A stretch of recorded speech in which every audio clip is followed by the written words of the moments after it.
So let's answer some of these questions because I love these kind of questions. These questions are like, at least I would hope, if they're top of mind, that it's going to be that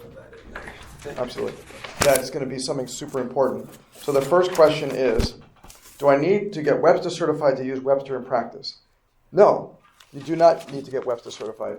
It helps a lot to get Webster certified because if you're Webster certified, then people will find you a lot easier. You cannot use the term Webster on your website if you are not Webster certified. So you have to be cautious about that because that's against rules and stuff. But you don't have to. I mean, you've learned it here twice, right, in Special Pops and in this class, if you're in this class. So you can certainly do it to anybody, but you just can't advertise it. But being Webster certified is a great benefit. Best advice for single docs 6 months into practice. 6 months in, if you're 6 months into your own practice, then you should be rocking it by that point in time. There's no such thing as starvation period. There's no such thing as like it's going to take time to grow your. No. You should. The practice should be instantaneous, and I'm going to teach you right now how to do it super quickly because I'm sure it's one of your questions. But I'll tell you the way I did it 2 different times here in Jersey and here in Georgia is you're going to go around your community doing a survey. You're going to take your iPad and you're going to get some business cards, right? Print up on Vistaprint or something, and you're going to walk around to businesses, not homes, businesses. So you're going to go to I'm in a very business-oriented strip on Johnson Ferry. So I walked into every business on Johnson Ferry from where I am all the way down. And I walked into every business and I said, hey, I'm Dr. Rubin, and I'm opening up my practice down over here, and here's the magic question. What do you think of this area? What do you think of this area? It's not, and I'm a chiropractor, you should come see me because I'm the best chiropractor, and I see a lot of kids, and autism is, don't tell them about you. Nobody wants to talk about you. They want to talk about them. So you say, what do you think about this area? Oh, I love this area. It's got the best church over here, and I'm involved with the men's group, and the school over here is so awesome, and this and this. And then on your iPad, you write it all down. On your Notability, you write it all down, take it all great notes of all these different, because they're going to tell you some great things. 90% of the people, after you do this, you're going to stop after, a minute or so. Thank you so much. This was really great. Do you mind if I invite you to our open house? Oh, sure. Can I have your email address? Do you have your business card, or can I have your email address? Because a lot of people don't have business cards anymore. Do you have oh yeah, my email address is blah blah, and you write it down once again on Notability. So you have the list of what they're saying and list of all the email addresses. Because now you're developing a whole database for your emails later on. 10% though are going to say, "Did you say you're a chiropractor?" Yeah. I'm looking for a chiropractor. My back this, or my wife's this, or my kid this, right? But then what you're going to do is before you ever do this survey, you're going to find the one local charity in the area that needs help. So as an example, when I first moved down here in 2001, there's a very big church near my office, and actually a couple of them, but there was one big church, and it had a child, a family whose the fire burnt down their house, and it was a single mom with like 4 kids, and they were like almost destitute and this and that. So we were going to raise money for, let's say it was John's family, right? Whatever it's called. And so what we did, so I said, you said you're a chiropractor? Yeah. So, are you going to see new patients soon? Yeah, as a matter of fact, we're opening up in a couple of weeks. And here's something we're going to do for you. As a way of saying thanks for being so generous with your time and telling us all this stuff, we're going to offer you the exam in my office. Normally it's $160. We're going to charge you just $50. And 25 of that is going to go to the Help the Jane, fund. And they're all going to be like, you're giving to the Help the Jane fund? Yeah, we're giving half of everything to Help the Jane fund. Can my wife come too? And we got 30 new patients in the door in our first week, just by doing that. But how many people did I have to talk to? 300. I handed out 300 business cards. I had 300 different businesses, all these different business cards, because there's going to be 10%. 10%. But that's so that if you're, that's why the question is 6 months into practice, you should be rocking it by then. Because once you get the first 30 in, what's going to happen? Then referrals going to come in, because you get the husband or wife comes in first, or spouse or partner comes in first, and then they're going to bring their kids, and then their wife, and then now they can tell their friends, and then boom, boom, boom, boom, boom, and that's all it took was one big push for that first 6 weeks before I opened up my doors. So that's a huge thing. How do you balance patient care with, I think it says, running a business, and how do you find people to something at the office? So I think I answered how do you find people to get to the office, and how do you balance patient care with running a business and this is a Dr. Sid story. Dr. Sid used to say, you can't have your heart hand and your business hand, right, mixing, right? So you have to kind of have this balance like this, where you're running a business. You've got to run the business, so you can't give it all away, right? But on the other hand, someone just said to me yesterday, I just lost my job, and now what am I going to do? And he said, I'm going to have to stop coming in, care of me and the whole family, him and his bunch of kids. And I said, nobody stops care in this office for that reason. And he said, what do you mean? I said, temporarily you make up your fee. Temporarily until you get your job, another job, you make up a fee. I don't care what it is. You tell the front desk what it is, I don't care. Because they've been patients for years and years and years. I've seen the kids since they're this big, and they're all teenagers now. I said, I don't care. He said, I can't do that to you. I said, yes, you can. I'm not doing it to me. I'm doing this for you. Because I love what I do. I'd do this for free if I could. But I can't. So you just make up your fee just temporarily. It's for 3 months. And after 3 months, we'll revisit. Right? So that's where you have to, but you have to balance that. Not everybody gets that. But the people, you have a situation where something happens, you're going to get a special, arrangement. Professor? Yeah. So you mean like you're letting him pay it later? No, I'm letting him choose a different fee. Oh, okay. A different fee we have monthly fees. We don't do per visit fees really in the office. So it's a monthly fee. So if normally let's say he's paying $400 a month for his whole family, whatever it is, he's going to pay, let's say, $150 temporarily for 3 months. Okay. Because would you rather have that patient for 3 months and then they come back and now they're paying $400 a month again than have them gone? Because I'll tell you something, once a patient leaves, they ain't coming back. Now they might, right? But I'd say 1 out of 10 come back. If they say, I'll come back when I can afford it again, 1 in 10 will come back. So to me, it's not worth it. I want the families. I've heard from chiropractors that there are psychological gymnastics in getting your patient to commit to your care plan. Do you agree? And what does conversation in your office look like? That is a brilliant question. And the answer is no. There's no psychological gymnastics. I don't have to sell anything. I don't have to sell a thing. So even though I appreciate that thought process, what I tell people is chiropractic like braces on teeth. It takes time to fix things, and your spine or your kid's brain and nerve system are dysfunctional, disconnected. To connect those, it's going to take time. It's going to take 4, 6 months, a year, etc. For that. And this is how much it costs.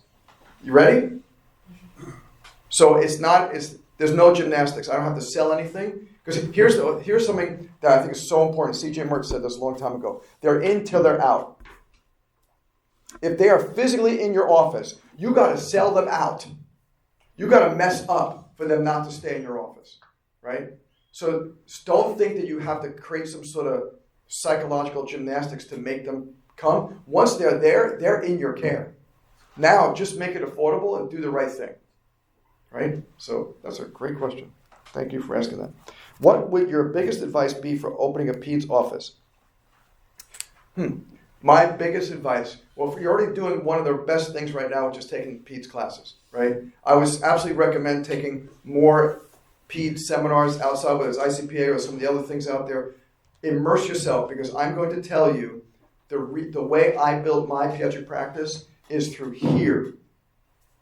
I studied and studied and studied and studied and went to seminar and seminar, not just ICPA, but I studied Melillo and I studied ICPA and I studied all these different things, and so that I became a magnet because it's what I thought about. That which you think about comes about. That which you think about comes about. So if you think about kids and you study kids and you learn about kids, you spend weekends thinking about kids, then you will attract kids to your office. I have so many friends and colleagues of mine say, how come I can't get kids into my practice? I said, well, what are you doing to try to get kids in your practice? Well, I'm sending out mailers, I put stuff on Facebook. No, but what are you doing to create you as an authority? How are you an authority? When you become a diplomate or certified in pediatrics, I am an authority. It was hard to do ICPA 15 modules and then 5 more modules online and take all these tests. That's hard. But life rewards you for hard, right? So that's, to me, the most important thing is put the time in and the effort in, and you will be rewarded. How much should overhead costs be in the first 5 years of practicing?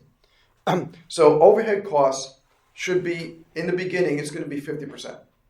Because you got to buy the tables and you got build out maybe and all those kind of things. So it's going to be hefty in the beginning, but once you get past that first, not even the first couple of years, it should be that first year. But the first year you can have all these tax deductions, right? So, but that's fine. So then you just let that be. And by the way, I don't know if this is a question in here. Should you take out loans to start your business? No, you already have $350,000 worth of loans. Why would you want more? You do not need to have the most beautiful office in the world to get started. I had the grossest first office with horrible paneling on the wall and the grossest floors that wasn't even carpeted and completely mismatched chairs. And my dad he took a leaf out of his dining room table so that I could use that as our front desk. And he gave me 2 file cabinets, but they were uneven, so it was like this. So we had to slide a phone book. They remember the phone books? We had to slide a phone book underneath one side to make it even. That was my first front desk. 800 square feet. I was paying $1,000 a month, 800 square feet in this rinky-dink little office, right? But we killed it because we kept our overhead low, right? I have colleagues of mine who have really, really hurt themselves by saying, I'm going to open my first practice, and it's going to be 4,500 square feet. I'm going to pay $8,000 a month. The build out's $50,000, and I had to take a loan out, and I got all this brand new equipment for another $200,000. So I'm like, oh my God, you're putting yourself in such crazy debt. Don't put yourself in debt for this. You're already in debt. Unless you happen to have money. You get all this money because you're from lottery or inheritance, great, then spend it. But if you're coming out with student loans, don't spend that kind of money, in my opinion. So you say, well, how do you get all this equipment? What's the best way to get the equipment? Credit cards. Credit cards. I'm telling you, credit cards. So I took out 5 credit cards, 5 different credit cards. This was for my X-ray. This was for the tables. This was for the phones and other equipment like that. And then I had 1 credit card that I kept. And guess what I did with the other 4? I cut them up. So I could not use them anymore. So I had 1 credit card that I could use. It was an American Express. And the other ones I cut up. But I just used them to buy it, and then I just paid stuff off. And then guess what you did with each one when you paid it off? You paid off you pay off the lowest one. So let's say it was $100 a month. I pay off that one. What do? Celebrate? I already cut it. I already cut them up. What do? You celebrate? You go out to some big dinner. You buy yourself a Mercedes because that's what you really wanted. No, you take that $100 a month and you put it to the next credit card. So that was $200 a month, and then you put $100, and now you're paying $300 a month. So that gets paid off quicker. And then you pay off the next one by taking those 2 credit card payments and put into this one. And then when you're done paying off your credit cards in a year or 2, you put it on the student loans. So I started paying $600 a month for student loans because that's where I was at. I ended up paying like $3,000 a month of student loans because of all the credit card stuff. I just threw it all into student loans. I got them done in 10 years. So don't go into debt. Do not go into debt. Yeah. Business credit cards, right? Yeah, all business credit cards. All business credit cards, yeah. Are business credit cards, do they have lower APR than other credit cards? Because I would just think that like taking out a bunch of credit cards, the APR is probably a lot higher on those than like taking out a business loan. Well, the problem with a business loan is it's going to hit your credit, and you have to pay back a certain amount every month, and there's no negotiation. But the thing I liked about credit cards is I could pay whatever I want. So in the beginning, I was paying like minimum amounts for these, but the maximum on one, got rid of that one, then I paid the double maximum plus this one, maximum plus this one, maximum, and then this way I was able to cut them out very, very quickly. Where a loan, you don't have that kind of latitude. There's no latitude with that loan. Because once you got the loan, you pay this amount and that's it. And that loan amount is usually a lot. So I would be very cautious about taking out loans, especially since you already had a loan. Good luck if you have $400,000 in student debt to find someone who's going to be willing to loan you money, because that's hard, right? But credit cards are easy. Yeah. I know you mentioned that you moved away from you and your wife's hometown. Yes. Did that happen like right after school, or were you guys already in practice? Well, we were very close to my wife's hometown for the first 12 years. My wife was from Harrington Park, so I was practicing in Cresskill, New Jersey. But I didn't see hardly anybody from like old family, friends. Like that was not the focus. It was, I went to all the schools, did screenings for the schools. And This is more of like a financial consideration because me and my partner are both moving. Like he's going to like the hometown that he's from, but I'm not from there. And neither of us have money to buy a house. So it's like in terms of like getting a house loan, we've already kind of struggled to financially start to figure that out. So it's like, what do you do in that situation? That's a We great don't wanna question. Go more into debt, and we've been considered for a loan, and they were like, no, you guys are $60,000. I would say apartment first, Right. even though you're wasting So money. renting? Yeah, I would rent an apartment first. I would rent the house first. I'd rent the office first. Okay. And then, yeah, because to me, and this is my opinion. Like everybody's got their own opinion. If you don't like what my opinion is, that's cool. That's just my opinion. But to me, though, Lisa and I are debt free. We've been debt free for years. We own our house. We own our cars. We do not buy anything unless we pay for it. So, and we've been like this for years and years and years, and I like that. And we have incredible amounts of money in the bank, saved up in 401ks and IRAs and all that kind of stuff. So, because like, what do you do after you pay for student loans? Is now you start dumping all this money into this, bam, bam, bam, right? So, unbelievable amounts of money. And plus, this is another thing that's super important. On day one of your business, you open up a 401k or an IRA. Day one, 10%. Day one. First paycheck, because you should be a corporation, you shouldn't be a sole proprietor. Day one, your first paycheck, 10% goes to the 401k or the IRA. From day one, do not wait. Huge mistake to not open this up. You can live on 90% of your income. So day one, open up a 401k, Vanguard, Charles Schwab, Fidelity, whatever. That was a good question. All right, I think that's okay. How important is it to get certified in different techniques? It's important if techniques are very important to you. Like I'm certified in activator. I think that's important. But I think what's more important is to get certified in a niche, right? So whether it's sports or pediatrics or geriatrics or orthopedics or nutrition or extremities, I think it's very important to that because that, to me, like the technique is important, but I don't think people are saying, I'm looking for that, like unless they're being referred, nobody's saying, I need a Gonstead chiropractor, right? A Gonstead certified chiropractor, unless they know someone and they say, who are you going to? Well, it's a Gonstead certified, okay. And if that's important to you, then that's great. I think it's great. Gonstead, activator, all those kind of things. But I get far more patients because I'm certified and now diplomated in pediatrics than I ever got because of activator or some other technique. Good question. Excellent question so far. How do you determine when a pediatric patient is not suitable for chiropractic care?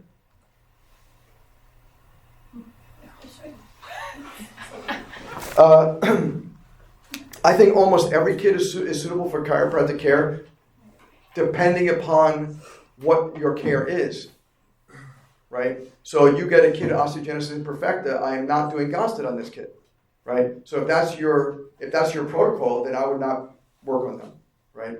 But I've seen kids with horrible cancer. I've seen kids with unbelievable disability, and you will modify your technique based upon the kiddo. So if that kiddo comes in with some serious issue, you're going to do sustained contact and total, like, on these kids. And we got kids coming in with shunts and sitting in wheelchairs and stuff like that. We're not just doing the more traditional stuff.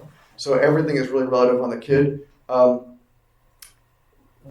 Once in a while, there are crisis situations where you're going to refer out, but that is very, very, very few and far between. And usually those are existing patients versus like a new patient who's coming in with a kid who's thrown up with 105 fever and stiff neck. So that's not happening.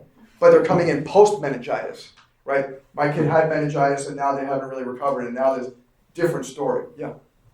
Do you ever get into situations where, say you start doing activator on a kid, but then, like, at what point do you start mixing techniques, or do you do just one for an entire set? Oh, I'm always mixing. Okay. Like, Yeah. every adjustment's like, okay, this is Every adjustment is, today, and yeah, whatever adjustment, whatever that kid needs based upon their nerve system is what we're doing. Daily. by Yeah. the minute. Yeah. Right. Yeah. Okay. And usually we start off here and then build up. And then we'll oscillate based upon where that kid is at. Kid's having a good day, I'm doing whatever we can do. Kid's having a bad day, I'm going to go backwards and go down to this kind of technique. Yeah. Good question. Okay. Hold it. This is hard. Will someone glue this thing together? Okay. How do you go about pricing family package per person? I try to avoid a per person things because that makes it very confusing. We like making packages, and the packages will be determined by the area you're living in.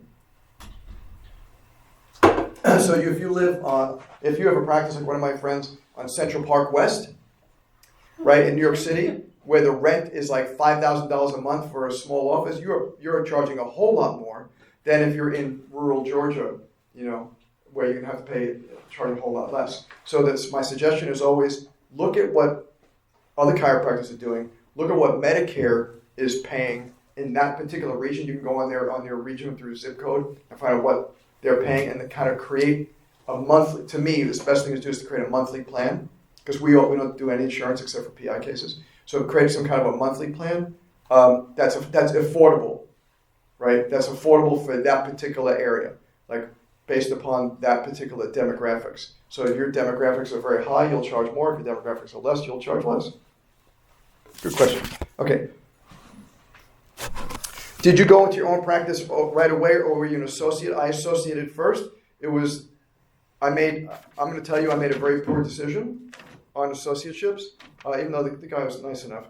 But there was a lot of handshakes, not a whole lot of stuff in the contract, and a lot of the handshake stuff didn't actually turn out later on. And after 6 months of being in that practice, Lisa and I were talking. I was working 6 days a week, making like nothing in comparison. Like hourly, it was like I was making like $15 an hour. And Lisa said, I know you're stalling to open up your own practice, but if you work half this hard on your own practice, you can make a lot of money. And next week I told the guy, I said, I'm done with my contract, I'm done. And speaking about that, it hasn't been asked yet, you need an escape clause in your contract. If you're an associate, you need an escape clause. One of my interns just showed me a contract that said if the person leaves before their end of their first year, they owe them something like $4,000 a week. That's absurd and illegal and will never be withheld in court, but if you signed it, you're potentially have to owe it. That's not a good thing. You need an escape clause, which means something like, let's say you're in an office and you hate it. You thought you loved it and you hate it. Or worse, because I've had this happen to former interns, you're in an office and they're doing fraudulent things and you want to get out.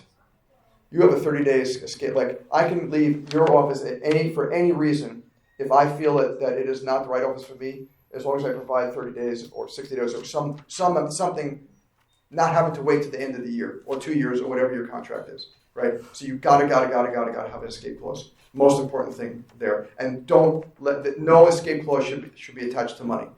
You should just leave with done. Except, you're not going to get paid anymore, right? But you don't have to owe anything. There's no owing money for not being there. That's an absurd thing that some lawyer created. How do you structure a business with 3 docs as joint owners? Absolutely a corporation. Absolutely a corporation. You need legal help, whoever this person is. You got to have legal help because you got to structure it, and you got to structure it in a way that if any 1 or 2 of you leave, that is all amicable. So that's got to be in writing ahead of time and agreed ahead of time, because I've seen, and this is the worst case scenario, I've seen husband and wives or partners get divorces, and this stuff wasn't written up in the contract, and then getting out of that is a big mess. Really, really, really big mess. So if you got a good lawyer, and AI isn't your lawyer, and simple legal docs, .com is not your lawyer. Your lawyer is someone you got to pay like stupid amounts of money for, but in the end, God forbid, you have a breakup of your partnership or a breakup of your marriage or whatever, if it's not in writing, it's just going to be a problem, right? So get everything. Like, we have a will that is like this big for my wife and I, because we're protecting my son, right? And we're protecting our assets. So once you have assets, you got to have a will. So that's another thing. Dude, that will is not the thing you got online either, on 1-800.wills, right? You got to get like a real will with a real lawyer and pay the money for it. Is it a good idea to open a multidisciplinary clinic with other providers?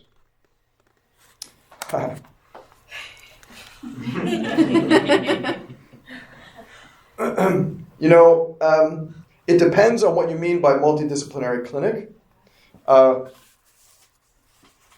I'm a very, more of the sort of straight chiropractic kind of chiropractor. Like, someone called me up yesterday and said, I want to bring my kids into you, but do you do laser? Do you do this? Do you do this? Do you do this? Do you do this? And I said, no. All I do is, well, why don't you do all those things? I said, because anything you can do at home, I'm not going to do. I'm only going to do it in my office what only I can do. Not that that stuff is bad. I think it's great. Lasers are great, and transcranial stuff, all that stuff is great, but I don't need to do that with you just sitting there going like this, watching your kid for a half an hour. I'd rather do something that's really amazing and one of a kind, which is an adjustment.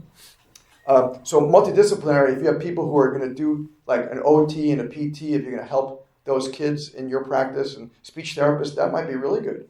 But that's what I would consider multidisciplinary. I'm sure I know there's other ones, but that's not what I would do. What's the most common subluxation you find in children with FDS? Number 1 is left atlas. Left atlas is absolutely the number 1 thing, functional disconnection syndrome, the Lillo's thing. Number 1 is left atlas, a lot of sacrum also. And I do a lot of tonal work on those kids too, and cranial, got to do cranial on these kids.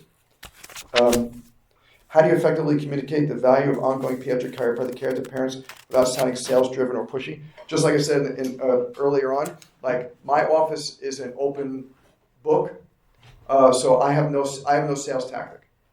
And the most important way to communicate the value of ongoing care is through your re-exam. Do not let your words do the talking for you. Let the exam do the talking.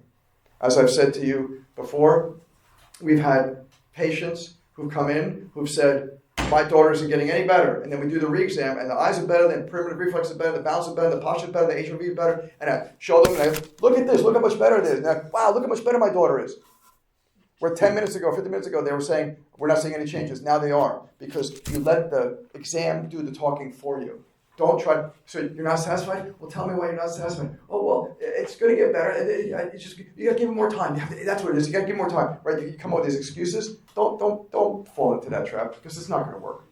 But you can't argue. You can't argue the facts.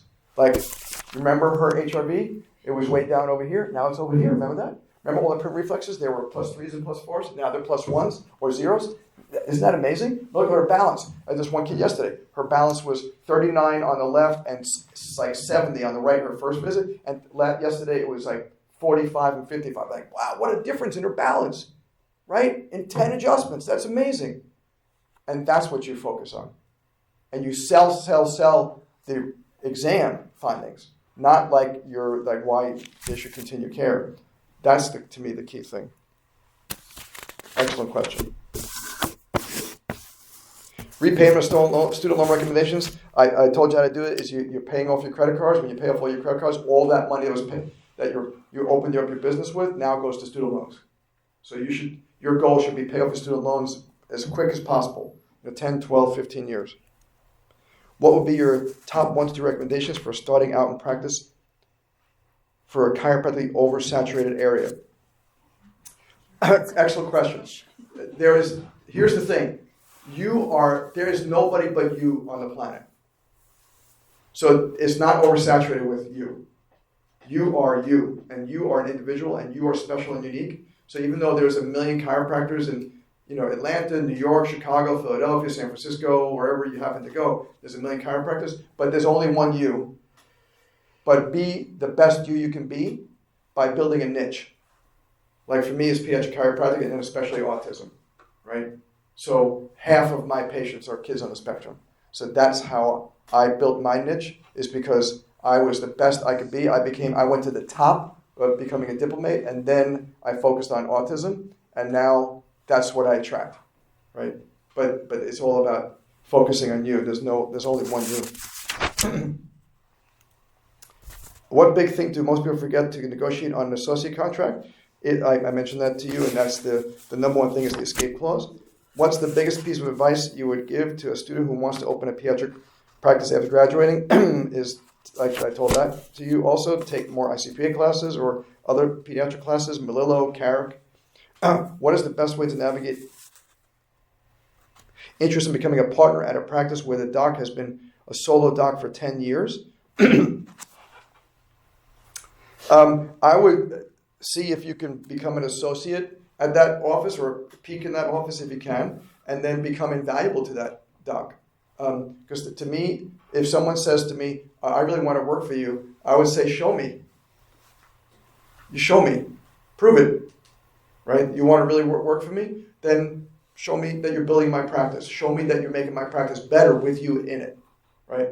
So that if you're going into a peak office, you're going to an associate office, don't just go to work, go to build. Right? So, because if you make yourself so valuable that they have to, I can't lose you. You are so important, I cannot lose you. If all you do is show up, adjust, and leave, you can be replaced. But you show up, adjust, and you bring boatloads of new patients in, you are valuable. Right? So make yourself valuable.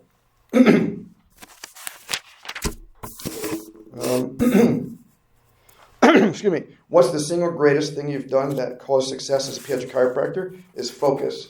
The single greatest thing is focus. I am so crazily focused. My wife thinks I'm a nut because I read textbooks like they're novels. I read articles, like journal articles, like it's a newspaper, right? That's the single biggest thing that has created success for me is the focus. And focus on whatever it is you want to focus on, right? It doesn't have to be autism. What would you do differently starting your own practice? The most important thing I would do differently is I would believe in myself. In the beginning, I did not believe in myself. I came from nothing. I lived in an apartment house in Limbrook, New York, in a one-bedroom apartment where I slept on a pull-out couch. My parents had nothing. When I graduated, they're like, we have nothing to give you except for hugs, and high fives. So I had a poverty consciousness. 100% poverty consciousness, because that's where I came from. I kept on saying, who am I to be a doctor? Who am I to succeed? Who am I to, I got this degree, but I don't deserve this. And I had to change that. So the biggest thing that I did to change it was I started listening to motivational speakers. Zig Ziglar, Tony Robbins, Wayne Dyer, Deepak Chopra, Marianne Williamson, Jim Rohn, all these things I could pouring into my head. So I stopped music for 3 or 4 years. And when I drove back and forth to work or anywhere else, I'd listen to all these motivational speakers and Dr. Sid and Dr. Sigafus, DE and stuff like that. And it changed everything, right? Because I reprogrammed my brain. So that's the biggest thing that I wish I had done that before I graduated. Last question. Who do you go to when you forget a step of a technique or which herb to give out for something? that's a great question. So I go to the top of whatever that technique is. So if I'm learning NET now, so I'll talk to, Dr. Walker. And if I'm learning something about homeopathy, then I'll go to some top homeopath. I'll go right to the top and see if I can get questions answered from them. And a lot of these people are really, really happy to give advice because they love people who are super interested in their particular thing. So these were great questions. Thank you so much. Good luck on finals, and I will see you next week.